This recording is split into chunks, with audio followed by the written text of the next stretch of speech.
It's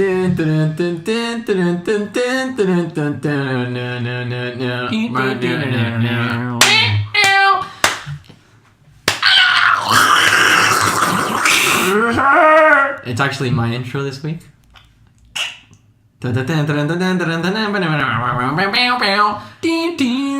It's actually my intro this week.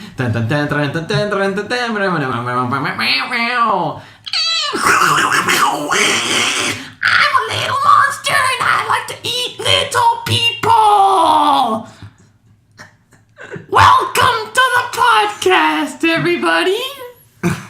It's me, your favorite host. Cortez's boss. It's me, Cortez's boss from the cartel. So you better give me that money, mommy, cause you work for me now.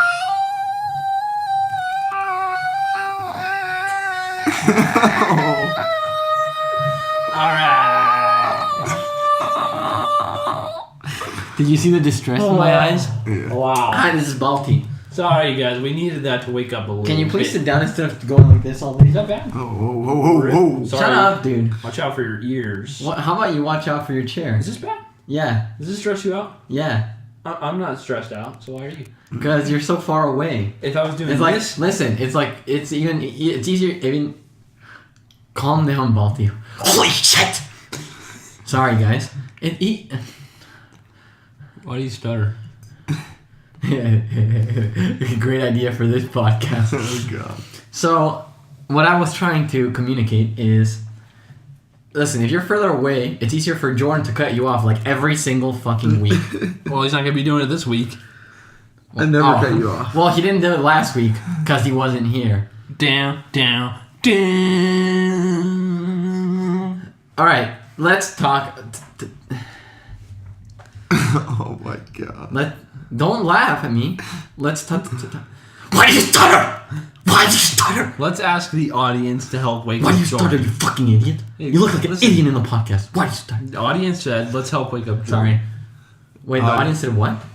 We want to help wake up Jordan. So, It's like a game show? Yeah. What did you say? You said slap him in the face is hard. Wait. There's like a big audience? Okay, wait. We should take a suggestion from one. Which one should I pick? That one. The big boy in the back over there with the chrome dome. Now, you're going to get the stick and you're going to hit the pinaga. And then we're all going to get some candy. Break that dang donkey's back. Dude, I already have like 20 good jokes this episode. Oh my god. Yeah. I mean, look at the sound. Oh my god, I'm Looks so like sorry. A lithograph. Dude, it'll be impossible to listen to this at like... You're like gonna be like, oh yeah, new episode, Check out my favorite And then movie it's- podcast. and then It's it's just very literally- casual. They just kind of talk, and then just... That's actually pretty accurate, like, representation of me. Okay, is there anything anybody would like to talk about this week? Not other than the movie we just saw. Yeah, obviously. Yeah, I would like to point out that I offered Jordan coffee not once, not twice, three Not times. 3 times, but 4 times. And tea. It wouldn't have helped me. Refused. Refused. It wouldn't have helped. So Jordan kept kind of snoozing off during the movie.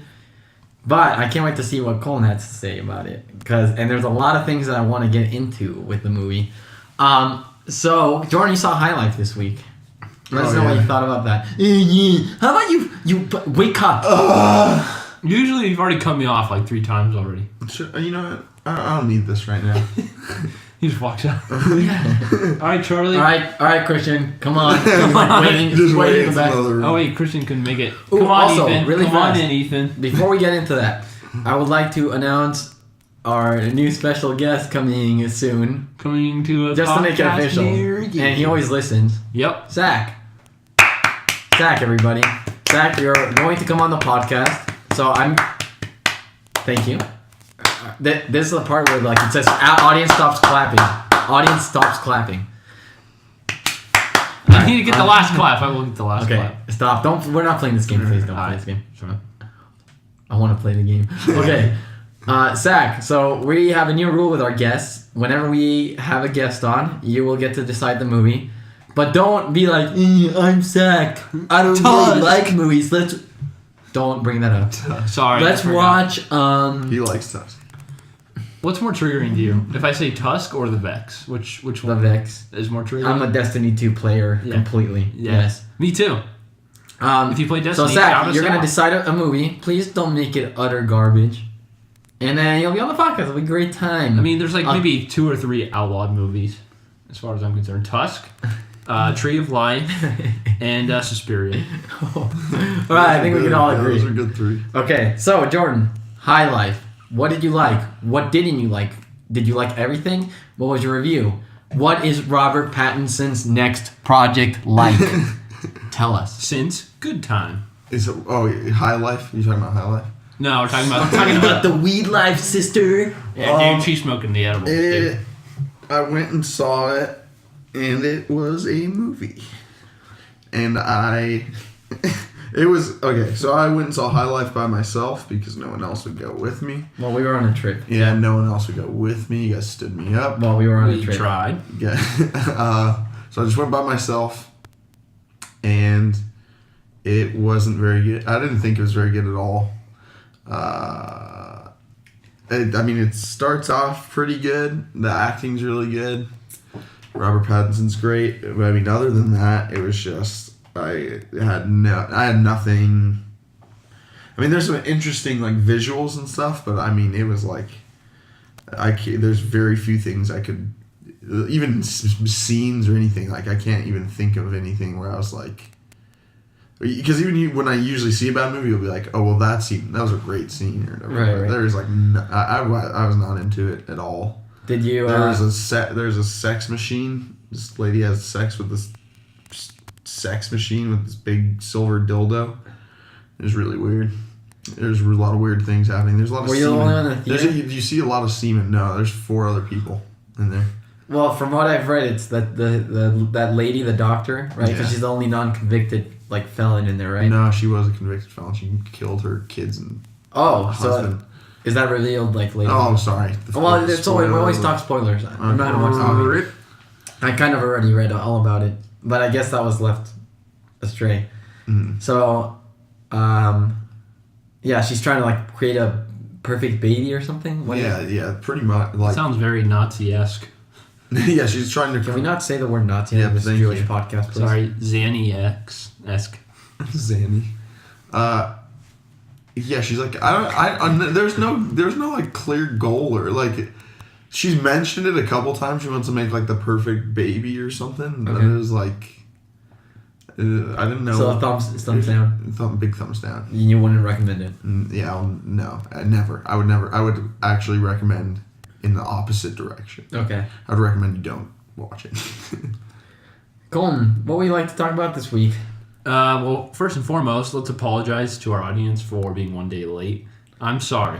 I mean, if when we finish this, if we upload it really fast, We could still make the Friday deadline. We could, and so apology rejected. we just had a crazy week. Yeah. Lots of things happening. Lots of things happening off scenes. New sponsors coming in. Yep. By the way, Deals being made. this episode's brought to you by Then- Taco Bell. Ring, ring, bitch! It's food time. Ding dong. That's their new slogan. Ring, ring, bitch! It's food time.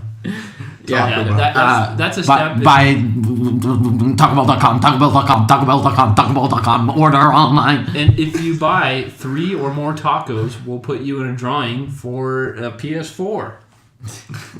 Wait, really? No. Okay, yeah, seriously, just cut it out. Sorry, Taco Bell. Can we talk about our other sponsor? Yeah. If you want to bring it up. Yeah. I don't know if you did. Why are you looking around the room like you need a sponsor? You should know the sponsor. The Reyes Marshall Hall Pizza Company. Yep. Ooh. Giving you perfect 6.2s all across.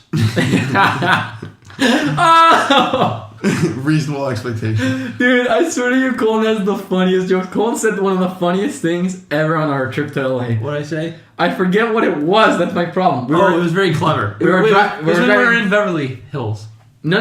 We're driving into Ryan's neighborhood with the lake, the river, Yeah. and then we were about to turn left, and you said something that was the funniest thing I've heard in a long time. Yeah. Oh, man. Well, I'll add that. You guys don't I know? think Ethan will remember. I'll add that to my list of questions I ask God when I die. I have a list. That's one of them. Yeah, I'll have that one. That's actually number one. The first one is who's the Zodiac Killer. That is my number one question I want to ask. I really want to know. Definitely not me. Yeah, we went to LA. La La Land. I went to my orientation thing. What else? We had no, we don't talk about that. Because we never know, like, what if somebody listens. Yeah. We can talk about it after the trip. And then it's a great thing to talk about, but you never know. You never know. But seriously, please. I love you. Oh, God, dude. Oh, no. Oh, God. This is so terrible. Okay, wait. What else did... We went to the beach. Yeah. We had Let's go Sancho's to the tacos. Great. Yeah, Great. what? Delicious. Sausage tacos? Sancho's tacos. So here's the thing about Sancho's. If you really like all the ingredients, you gotta order like the burrito there. But since I'm just a plain guy, I just get the meat and cheese only. Okay. Colin's the sweetest thing of all time. Here's the thing about Sancho's. But yeah, the tri-tip steak is so great. We fought a lot. Yeah. I mean a lot. Butted heads. I'm not used to I'm not used to fighting that much, dude. I'm really not. Ethan doesn't watch this podcast, so I'm just saying, if it was a Trinity trip, there would be like maybe one or two scraps. I don't know. In San Fran, did we ever fight about anything besides Pizza Planet? Pizza Zone was an unfortunate turn of events. We're not really like... We don't really fight each other. It's like things get thrown under the bridge. I think right we all away. can understand when we've It's had like our limit and we just back off. Yeah, it's like 5 minutes of annoyance and then we move on. Yeah. Okay, so yeah, that was the trip. We had a fun time on the ride back, I think, a lot. Yeah, it was fun. We played all these fun car games and yeah. Yeah, I think it was still nice to like get away for a couple days. Yeah. And then you come back. Cheap trip for LA. I mean, not for me because I bought a $13 frisbee. And honestly, it's like it's such a doable trip. I don't know why we don't make the trip more often. Yeah. I actually don't understand. It's like right around the fucking corner. Like, let's go more often. If we go during like weekdays, non-Friday, Saturdays, or Sundays, like the traffic is manageable. It wasn't too bad, really. I mean, yeah, I don't think I know. I had a great time. It was fun. It was most definitely fun. Yeah. So on our next trip, if any listeners want to meet up, ladies, call me. Yep. Yep. Just one. I'm single, please. Oh, did you guys see the It Chapter 2 trailer? Yeah. No. Everyone's making memes about... Can I talk about it? Mm-hmm. Everyone's making memes about the grandma that walks in the back this year. So, like, there was the funniest one I saw. So, remember how she walks in, like... Okay, so one was, like... It has thousands of likes on YouTube. It's a comment. And it posts the time for that. And the comment says, when I wake up at 3 a.m. to go get, like, cheese from the fridge. And it's, like, this grandma walking, dude. So funny. There's, like, this naked, like, grandma walking. Dude, it was pretty scary. Yeah, it looks... That was my problem with, the last iteration of the new It. Like, I thought it was fun, entertaining, but I wasn't scared, ever. Yeah, I thought it was fun. I actually had a lot of fun. It wasn't, like, scary, though, yeah. I really liked it a lot. Dude, it's hard to go to a movie nowadays and, like, actually get... scared. I think so. Yeah, I am the biggest scaredy cat of all time. Yeah. I don't remember the last time I was scared. But I don't get scared at the movie. I don't know. The last time I got scared in the movie theater was Blair Witch. Or The Conjuring, whatever came first. The Conjuring 2, by the way. It's very hard to scare me unless it's like I think one of the only times I've been like actually frightened was Wreck in that last scene. I love that. I was so happy. Truly frightened. We still have to watch Wreck 2. Yeah, that's probably the last time. I think what happened was when I was a kid, like I'd watch these scary movies at like sleepovers, and I would get so freaked out, like really scared, and then eventually it just like I was over it. Yeah, I've become. That never happened to me. I mean, like got over it. I'm numb to it. When I was little, I always like put on a scary movie sometimes, and like be so scared I always pause it and like get under my covers and stuff. But I still sometimes feel like that. Like if I'm watching it by myself, sometimes I feel like I need to pause the movie, like calm myself down. I honestly wish I could still feel like that. Yeah, or like that's like one of the greatest things about movies. Honestly, is like true like horror and like true like just the feeling of being frightened. Yeah, when I went to watch Blair Witch in the theater, I remember like going back home and it was like 3 a.m. or something. I was like staying up doing something, and I remember like I was like hungry or thirsty or something, and I have to go to the kitchen, and like I would open the door, and I was so scared. Yeah, I'd sprint, turn the light on, and then I have to turn the light off from over there, and then like run to my room, and I felt like something was behind me, dude. And I close the door and lock it, and be like, yeah. Like I got away. Totally. I'm so safe. I couldn't like go in the garage like at all without the light on. I was really afraid of the dark, and even today, I kind of am. But it's only like because of like bugs and stuff, dude. Like I'm. Shout out to the big moth upstairs. Yeah, it was a big letdown. We got a big moth upstairs. But there was a giant moth. It's a different moth now. I don't know how it happened. Maybe he lost weight. Maybe he just like split into two and ate the other one, and then I don't know. I guess he would grow in size, but it was much bigger this morning. Actually. But actually... You know what? I was actually just afraid watching a movie. I was Home Alone. Oh, Home Alone 2? 3.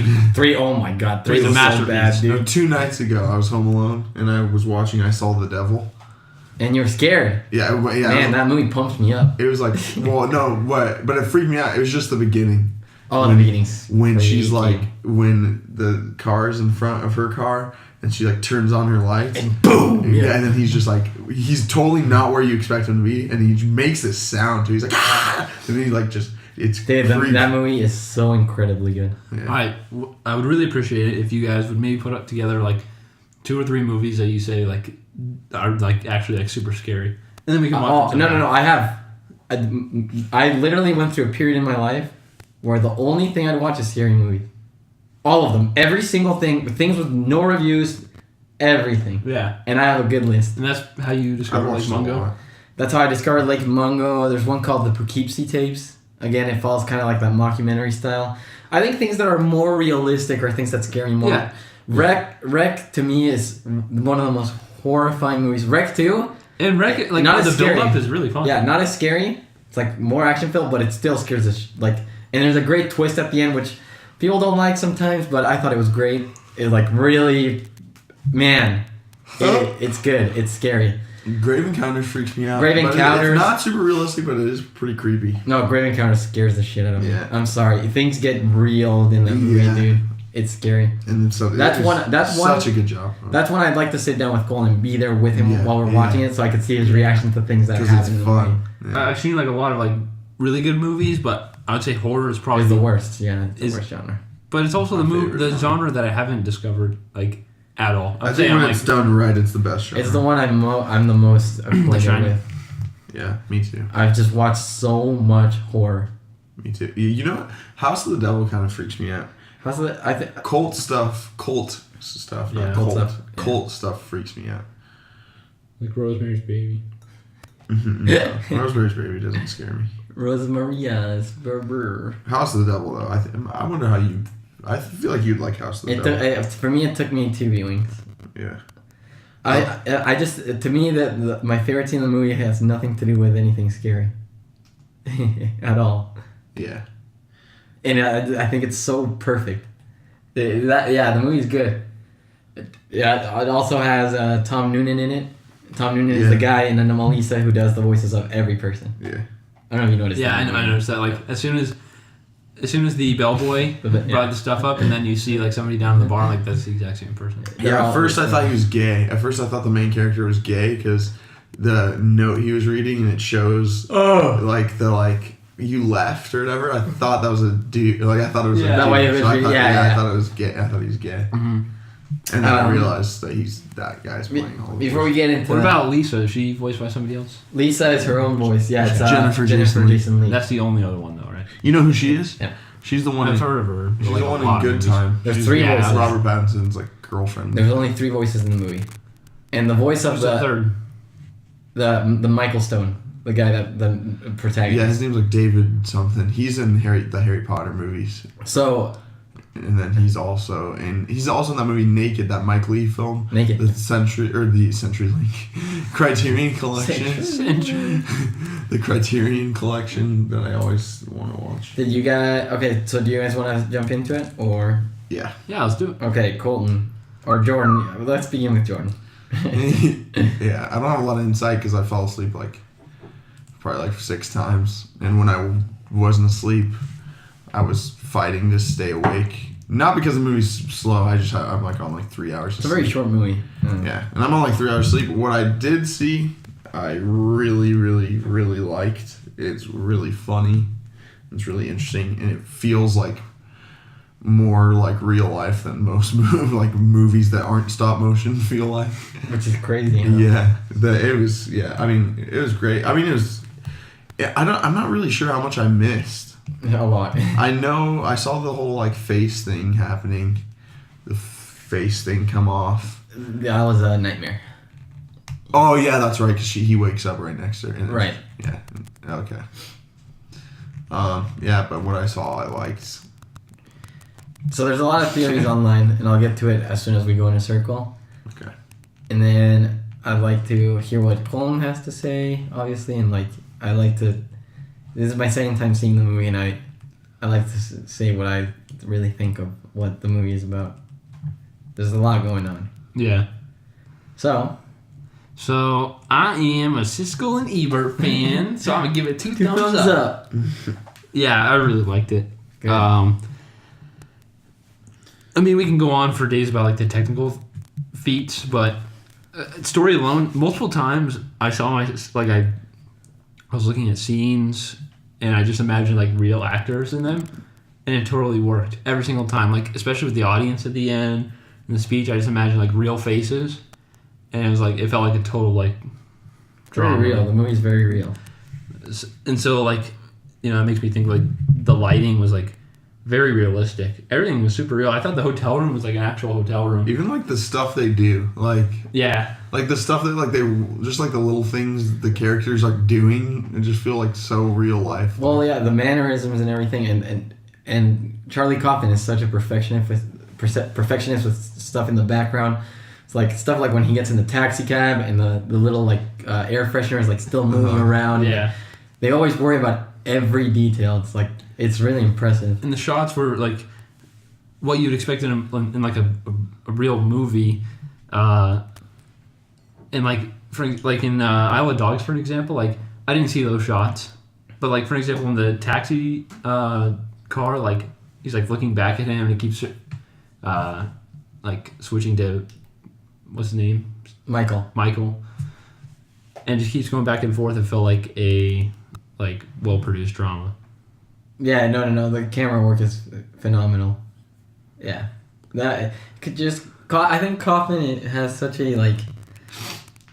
I don't know. He understands what like being human is, and he understands what like the aspects that should be shown, in things, like the way he films things. It's very subtle. Like when the camera's zooming in, it's zooming in very slowly.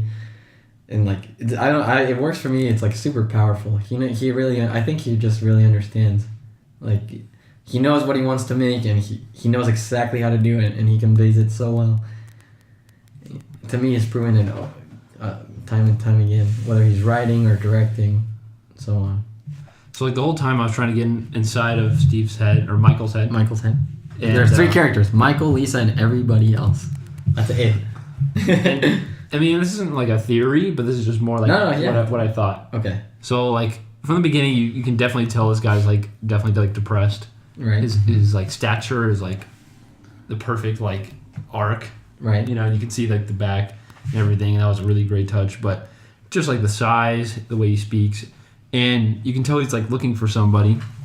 Everybody looks the same. Everyone looks perfect. Like the masks make everyone look like they're produced off like an assembly line. Except for until you meet Lisa, right? And she has the scar. She's the only other person that has anything unique with her. Could I jump in really fast? Really fast, just to add a little sass.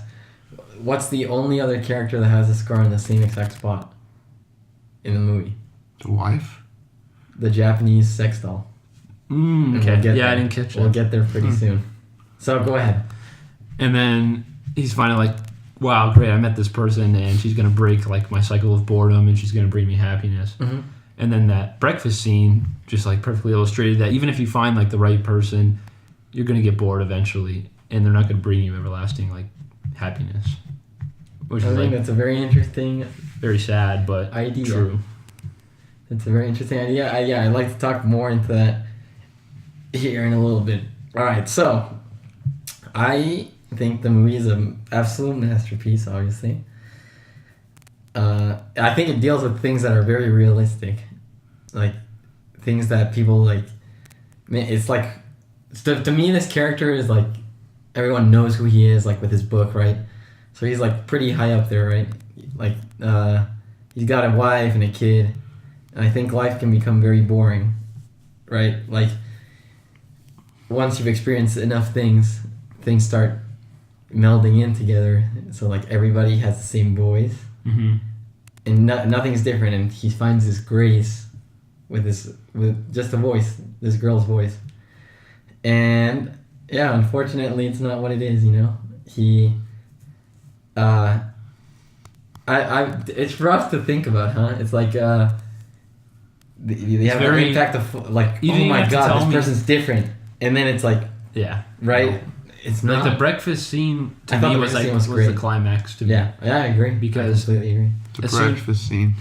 As soon as she starts talking, and then her voice slowly transforms into everybody else's. Into Tom Noonan's voice, right? I did not see that. It's great. It's so well done. And then you just realize that all hope is lost. You didn't have to tell me that this was Kaufman, and I would have known just based off synoptic. It's such a Kaufman movie. It's the same. Oh my god. It's like the same tone, not the same message, but like definitely the same. Yeah, no, I mean, no, and he's a very romanticized, I think, like writer with like Eternal Sunshine and stuff like that.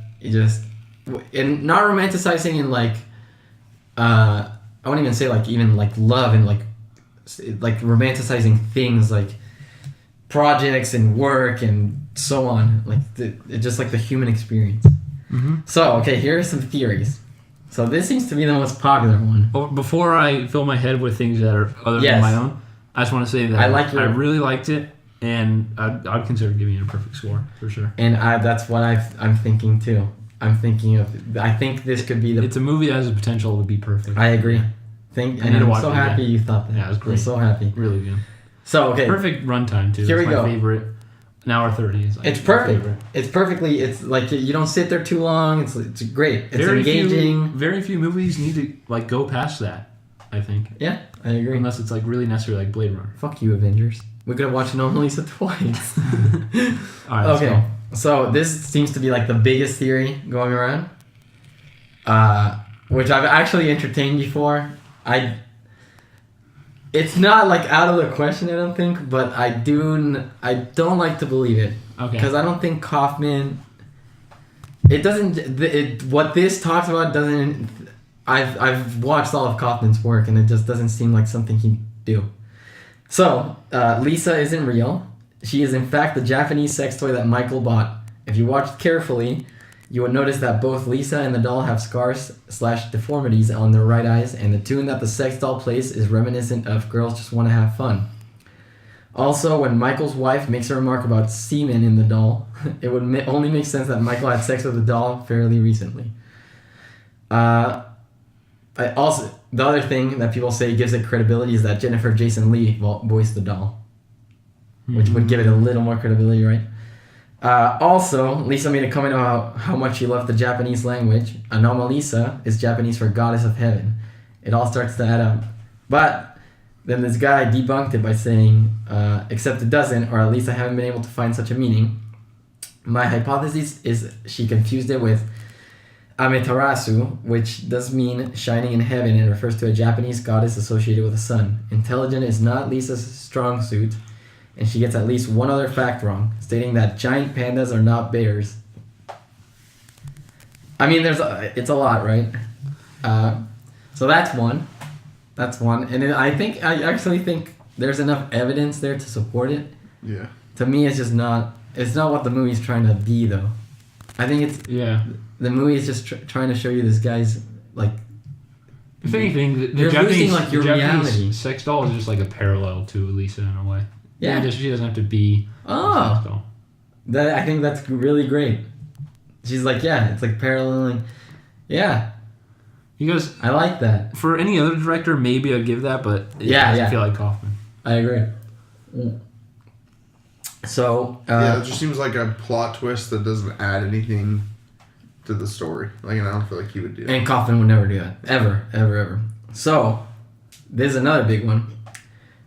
This movie is about a man with Fregoli's delusion / schizophrenia. If you remember, it was set in a hotel called the Fregoli. So what Fregoli, like schizophrenia is it's like you hear the same voices and it's hard to concentrate from everyone. Well, he said to her in the bar too that he said when he first meets up with his ex in the bar, he says like, I think I'm losing my mind or something like that. He says something about losing my mind or also when he takes a shower and he looks at himself too, he says that. So if you notice, the voices were never gone, which started from the beginning, all throughout the movie and up to the credits. There's always voices. Really? Mm-hmm. There's no silence? Mm-mm. The voices were only gone if he's either on headphones or inside his room, which is why he always asks the girls to go to his room, to go to the room with him so he doesn't have to hear the voices. So they're saying that's like a big thing of it. But then this guy says, well, you were right.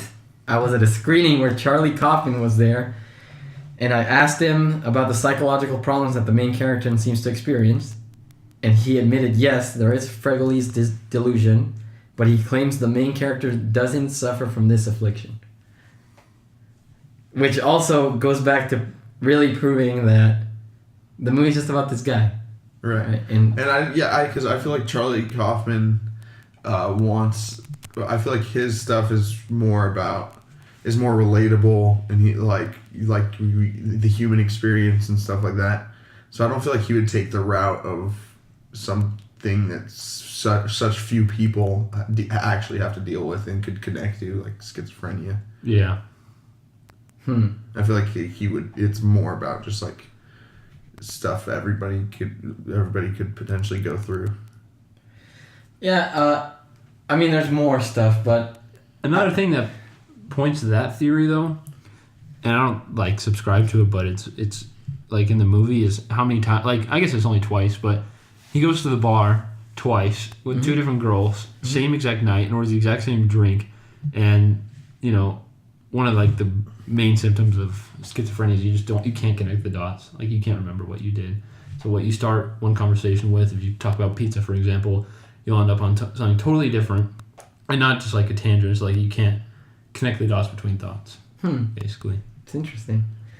To me, the movie's more.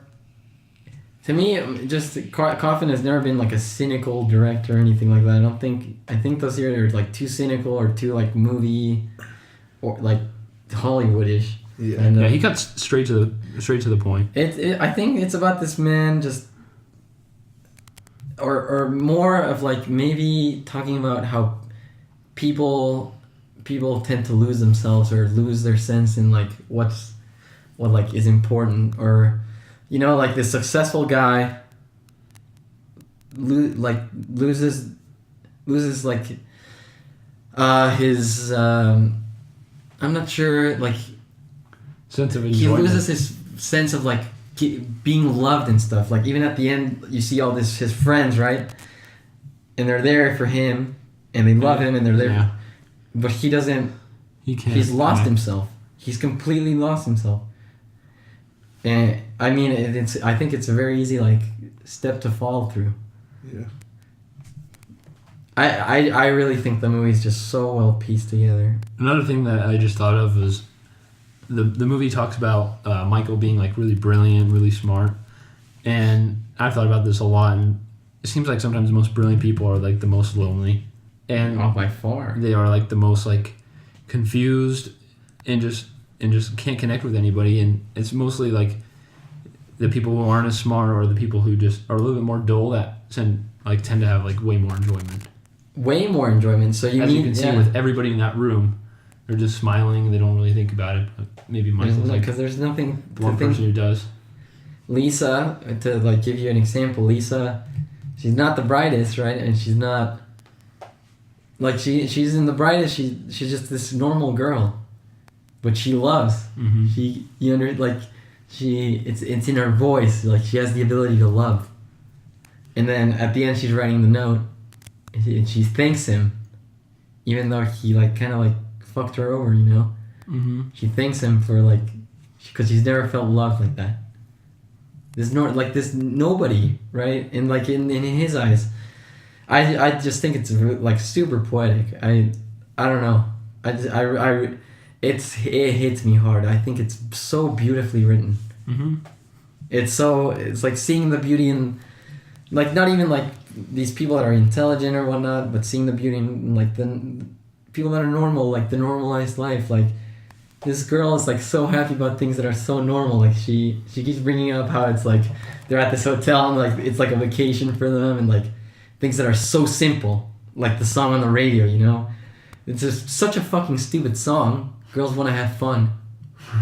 But like it makes her so happy, and she listens to it on Italian, and like to me that's such a beautiful part of the movie. Yeah. It's like it's hard to like, man, like the human experience is so different regarding like every single individual. Yeah. I think the movie's so well packed in. And that's exactly why I think Kaufman. I think Kaufman's the best writer, and he's my favorite. Sucks he can't get any budget. He's actually directing a movie right now and writing another one. Yeah. So we will see. He's directing and writing a movie starring Jesse Plemons. That's the one where everybody thinks out loud, kind of. That's the one where like everybody's thoughts is like a thought bubble. That one he wrote, didn't direct. Yeah. Did that one even come out? Did that one come out? I can look it up while you guys talk about something. It hasn't come out yet. No. It's gonna be it seems like a teenager movie, like to me. But I don't think Kaufman again doesn't strike me like the guy that would just write that shit to just write it and then maybe he's trying to build like a portfolio so he can get a big budget for like a movie that he really wants to do. Maybe. It's unfortunate. People have to cop out sometimes. So, Well, it could be good. Yeah, so it's called Chaos Walking. It's starring Tom Holland, Daisy Ridley, Mads Mikkelsen, and Nick Jonas. We all love him. What the hell? And a lot of other people. But a dystopian world where there are no women and all living creatures can hear each other's thoughts in a stream of images, words, and sounds called noise. 2020. It's a sci-fi. No women? No women. He just wrote the screenplay. What no about women. Daisy Ridley? I'm She's guessing gonna be she's a like man? the only women, maybe. And then the movie he's writing and directing, which I'm so excited for, is it's called I'm Thinking of Ending Things. It's an unexpected detour causes a woman who is trying to figure out how to break up with her boyfriend to rethink her life. Starring Jesse Plemons, Jessie Buckley, and one of Jordan's favorites, I think favorite actress, Toni Collette. Ooh. So we'll see. When's that one slated to release?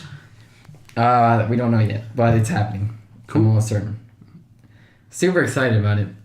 Wow. Yeah, that'll be good. Because he's directing it. The plot just sounds like a Kaufman movie, so... Yeah, sounds really good. We will see. God, I love you, Kaufman. Please call us. Charlie Kaufman, come on the podcast. We love you. Dude, we need to get sponsored by him. What does Charlie Let me see. Kaufman look like? Very Jewish. Yeah, No, he must be Jewish, right? Yeah, I looked up a picture of him. I wish I could... He has like a fro, right? He's got a curly fro. Oh, yeah. I wouldn't call it a fro, though. Charlie Kaufman. Look at that smug son of a bitch. Dude. Yep. There he is, dude.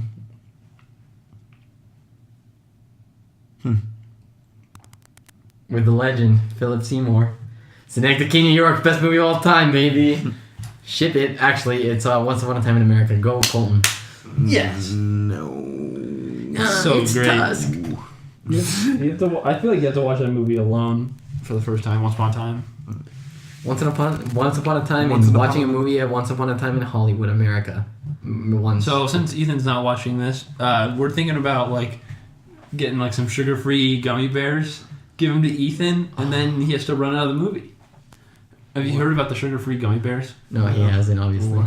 So, Talking about? with these sugar-free gummy bears, okay, the substitute for the sugar for them to taste well, It's basically Is- a laxative. it's like basically the strongest laxative ever. So you go read the comments, On like and people eat reviews. literally 10, and they spent 3 hours in the toilet. Holy Yeah. crap. And one guy And- ate like a Yeah, whole L.A. bucket. Beast. Have you heard of L.A. Beast? He ate a whole 5-pound bag. It's so funny. The video is so funny. But we can buy them and give them to Ethan. You can't buy them anymore. But No, there's another one. You're saying Yeah. we do this for... Once Upon a Time in Hollywood. Yeah, he's not coming. Peter. No, he's He's not gonna even want to make it go. He's to gonna the- try to force himself and by Jordan, himself. We give him the gummy bears, and then he's done. Tarantino He movies runs that. either. Dude, I like Ethan. Cool. I agree with Jordan on this one. Thank God this isn't a visual medium. But if he does end up showing up, we give him the gummy bears. All right, Jordan. Do you have your movie for next week? You have to pick for That's next what week. I'm looking up. I'm deciding. wanna watch Tusk. I'm deciding. You have to give it another chance. Yeah, you have to watch it again. That scene where Danga Dingo goes into blah blah. I love Alright, that. I'm just gonna- I love that scene at the end, dude. I already It know what doesn't, he's it doesn't picking. wrap up You at don't all, know and he's what just he's still a picking. walrus. Oh no. What are you picking? Come on. Do you want Colton and I to have a comedy session while you pick? Take your Yep. time. Okay. Okay. Welcome do to you want a live? Colton's. Wait, do you want a live performance Alright, of I the got it. intro? Yeah. Oh wait. No, it's gonna. It probably. Will, oh wait. Are you just okay? I've already seen it. Oh. Okay. Well, now What? we're watching movies that we already saw. Huh? Yeah. I think it's okay if one of us That's has seen it. Anomalisa. What'd you say? I think it's fine if one of us has Yeah. seen Well, it. I've been really wanting to watch it again. No. I've been really wanting to watch it again. I really. I'm not watching The Wailing, dude. All right, let me guess. It's either. Oh shit. No, stop. That would be a great Wait, choice. let me- You'll love it. Can I guess? It's so good. All All right. right. Anyway. Wait, I'll let you announce it, but if I got it right, I'm gonna tell you. Okay. Well, just yeah. Okay, just say it. But I've really wanted you guys to watch it. And it's a pretty easy watch too. Tusk. Thunder Road. Oh, That was sweet. not my guess. Yeah. That was not your guess? What was your Jim- guess? Cue the Bike, Bicycle Thieves, all the same movie. Bicycle Thieves would have been a great Oh, Yeah, choice. I still have your criterion for it. You haven't seen it yet. No. have you? Oh Yeah, Thunder Road. So Thunder Road, Jim Cummings directs Thunder Road, and I've really been wanting to watch it again lately. And then I really want you guys to see it too. Sweet. And I think it's fairly short. I think it's like an hour 20 or something like that. Wow. It's a pretty easy watch. Okay, that sounds good to me. So tune in next week when we watch Thunder Road, directed by Jim Cummings.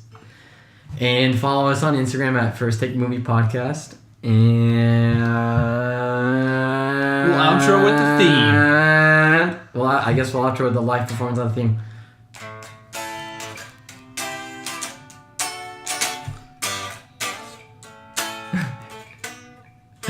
Oh no! What a fucking mess. No. Wait, give me another chance. No, give me another shot. Give me another shot.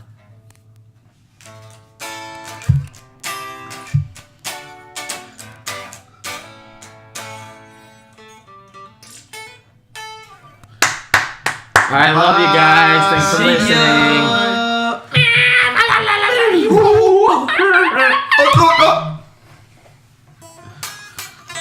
It's still recording. You didn't stop it, Billy. Bye. Don't leave this in. Don't leave this in. No, leave it in. Don't leave it in. Do not leave Oh, it no.